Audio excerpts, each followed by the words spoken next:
রাজগঞ্জের BDO প্রশান্ত বর্মনকে নিয়ে এবার report নির্বাচন কমিশনে রিপোর্ট দিলেও জলপাইগুড়ির জেলা শাসক। এ বিষয়ে জানার চেষ্টা করব, সোমরাজ রয়েছে আমার সঙ্গে। সোমরাজ, নির্বাচন কমিশনের রিপোর্ট জমা করলো জলপাইগুড়ির জেলা শাসক, পুলিশের কাছেও পৃথকভাবে রিপোর্ট চাওয়া হয়েছে, কি উল্লেখ করা হলো জেলা শাসকের তরফ থেকে যে রিপোর্ট দেওয়া হলো সেখানে কি জানা যাচ্ছে সোমরাজ?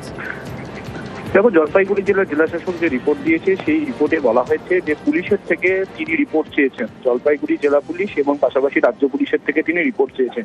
সেই রিপোর্ট এলেই পরবর্তী পদক্ষেপ করা হবে। জলপাইগুড়ি জেলার জেলাশাসকের থেকে রাজ্যের মুখ্য নির্বাচনী আধিকারিকের দপ্তর রিপোর্ট চেয়েছিল। জলপাইগুড়ি রাজগঞ্জের বিডিওর বিরুদ্ধে যে অভিযোগ উঠছে যে এফআইআর চলাকালীন তিনি উপস্থিত বিডিও অফিসে, পাশাপাশি তার বিরুদ্ধে বেশ কিছু অভিযোগ উঠছে। ফলত এই বিষয়ে নির্বাচন কমিশন জানতে চেয়েছিল যে তার কাছে তার বিরুদ্ধে কি অভিযোগ রয়েছে এবং সেই অভিযোগের প্রেক্ষিতে জলপাইগুড়ি জেলা প্রশাসন ঠিক কি পদক্ষেপ করেছে এবং তারই উত্তর জলপাইগুড়ি জেলার জেলাশাসক পাঠিয়েছেন রাজ্যের মুখ্য নির্বাচনী আধিকারিকের দপ্তরকে বলে কমিশন সূত্রে জানা যাচ্ছে। এবং সেখানেই তিনি বলছেন যে পুলিশের থেকে রিপোর্ট চাওয়া হয়েছে, পুলিশের থেকে রিপোর্ট এলেই তিনি তার মতো করে প্রয়োজনীয় পদক্ষেপ করবেন, কিন্তু এখনো তার কাছে পুলিশের থেকে কোনো রিপোর্ট আসেনি।